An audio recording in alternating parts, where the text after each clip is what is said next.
about having and owning your own business is, it reminds me of the time when you're from Tucson, Arizona, you end up at Morehouse College. Excuse me.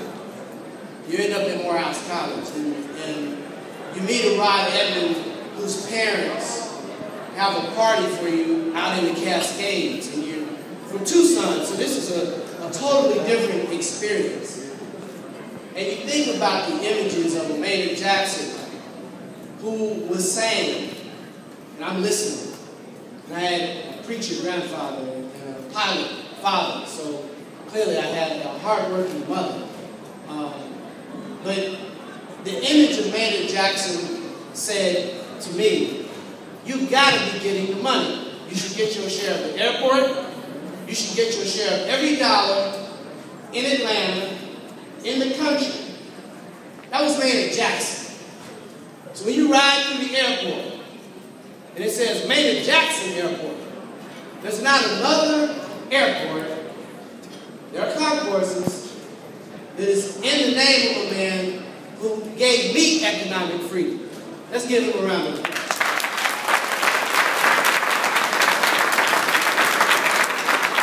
So, when I say I love hip-hop, I do. I do love hip-hop. And half of the saving grace of hip-hop, excuse me, it's my last 3 seconds, was that there was a dynamic man whose image was strong, unquestionable, in the magazines. This image reflected integrity. It wasn't light, went too dark, everybody could accept it.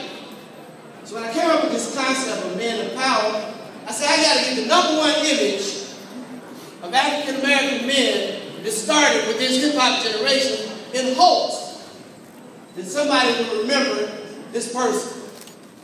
And so I want everybody in here to give a round of applause to one of the #1 hip-hop generation's examples of distinguished men of power and influence who powered Vibe magazine, who powered GQ, who powered the image and integrity of African American men around the world, Tyson Beckford.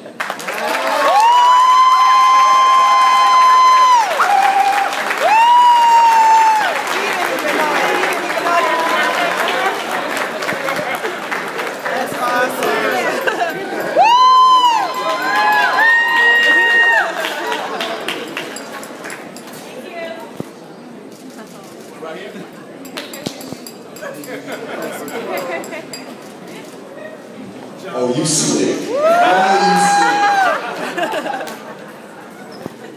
160. You slick mother. Hold on. Oh, man. I did not see this coming. Woo. I mean, congratulations to all the honorees. I mean, it's an honor to be up here amongst all of you. I want to tell you a funny story about this whole thing. Is like, you guys heard of 11/11? I've been seeing that on my clock like constantly. 11s, baby. Yeah, so a lot of 11s, right? You've been running into? Anyway, so my niece was just born the other day on the 11th. My girlfriend is on the 11th. So it's like, what's going on with 11? But I started, a lot of you don't know, maybe some of you remember this, but I started my career with Ford. Before Ralph Lauren, yeah, go ahead, you can go.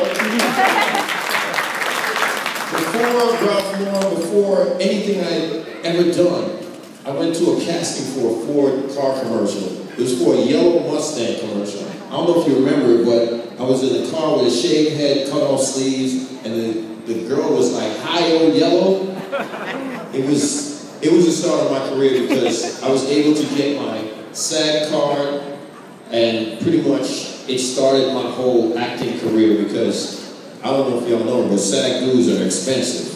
So I couldn't afford it at the time, and I was an actor in New York trying to become a bigger actor, but ended up taking the job as a model. So I've been pretending for many years to be a model. Truly, I'm an actor, but it was so good that I was able to book that Ford commercial, And my manager, Beth Ann Hardison, was like, wow, you went up there in one casting and got the Ford commercial? So that propelled me into what I'm doing now. I just finished a film here in Atlanta, and I have to say the people of Atlanta are really nice. Such hospitable people. I finished a film called Addicted with director Billy Woodruff and Boris Kojo, William Levy. So that'll be out. So I don't know if many of you read the book by Zane. It's a New York bestselling author. Don't take your kids to see this movie, please. I have on no clothes. Some of you are not going to look at me the same way. So I know you're saying, you look skinny. Yes, I did get skinny for this movie. So I really appreciate Ford, Fusion, Rollout Magazine, Munson Steve, Toya, and all the Ford executives at this table. I appreciate y'all. Because without you guys, I wouldn't have this career. I thank you very much. And the people of Atlanta, I thank you for always welcoming me here. I love